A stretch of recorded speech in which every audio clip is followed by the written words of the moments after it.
रही थी तो घुसपैठ का भूत आयोग के सूत्रों के हवाले से मीडिया में खड़ा किया गया और जब फाइनल लिस्ट आई तो घुसपैठ का पता नहीं। अमित शाह को बताना चाहिए एसआईआर में कितने घुसपैठिए मिले, क्या इतने मिले कि वे बिहार के युवाओं की नौकरी खा गए हैं? अगर बिहार में नौकरी के संकट का जवाब घुसपैठिया है, घुसपैठिया नौकरी छीन रहे हैं, तो फिर अमित शाह को बताना चाहिए कि घुसपैठियों को नौकरी कैसे मिल गई, किस कंपनी या सरकार ने नौकरी दी है। बिहार में भयंकर बेरोजगारी है और इसका कारण घुसपैठिया कब से हो गया। नौकरी तो किसी के लिए भी नहीं है, होती तो युवाओं को भी मिलती, केवल घुसपैठिए को नहीं। क्या यही मोदी सरकार का पैमाना है कि घुसपैठिए को नौकरी मिल जा रही है और बिहार के युवाओं को नहीं? अमित शाह टारगेट कर रहे हैं या अपनी असफलता पर वोट मांग रहे हैं? भाइयों बहनों, घुसपैठिए हमारे युवाओं की नौकरी छीनते हैं, हमारे गरीबों के राशन से हिस्सा लेते हैं और देश को भी असुरक्षित करते हैं।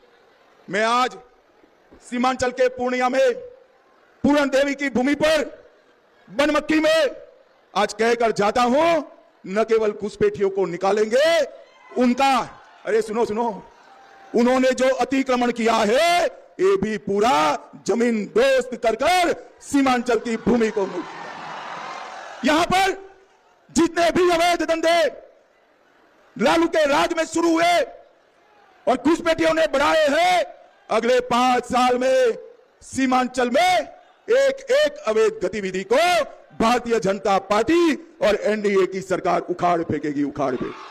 बीजेपी और एनडीए की सरकार, नीतीश की सरकार नहीं। अमित शाह ने अपनी तरफ से कोई कंफ्यूजन नहीं रखा। पूछने पर कहते हैं कंफ्यूजन मत पैदा कीजिए। क्या अमित शाह आखिरी वक्त में सब कुछ ट्राई कर रहे हैं? उनके भाषण में भय का, भूत का आलम क्यों है? एक तरफ ललन सिंह इंटरव्यू दे रहे हैं, एनडीए की आंधी चल रही है, दूसरी तरफ अमित शाह भी कह रहे हैं कि 160 सीटें आएंगी और उसके साथ साथ यह भी कह रहे हैं जंगल राज आने वाला है। फिर से जंगल राज चाहते हो क्या?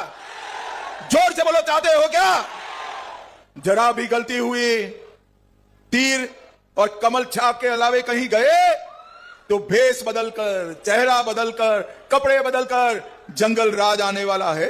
अमित शाह घुसपैठ पर इतना दांव क्यों खेल रहे हैं? क्या खाते में पैसे डालना काफी नहीं रहा, जिसकी बदौलत कहा जा रहा था कि पैसे डालकर चुनाव के नतीजे पहले ही तय किए जा चुके हैं, अब इस चुनाव में कुछ नहीं रहा।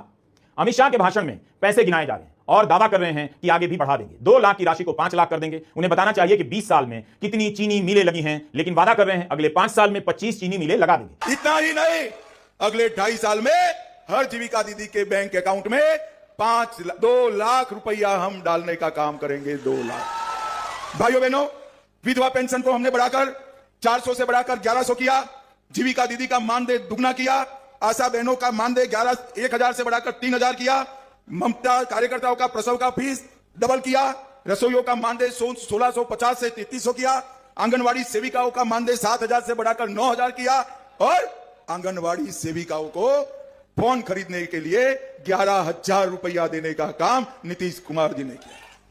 ये पूरे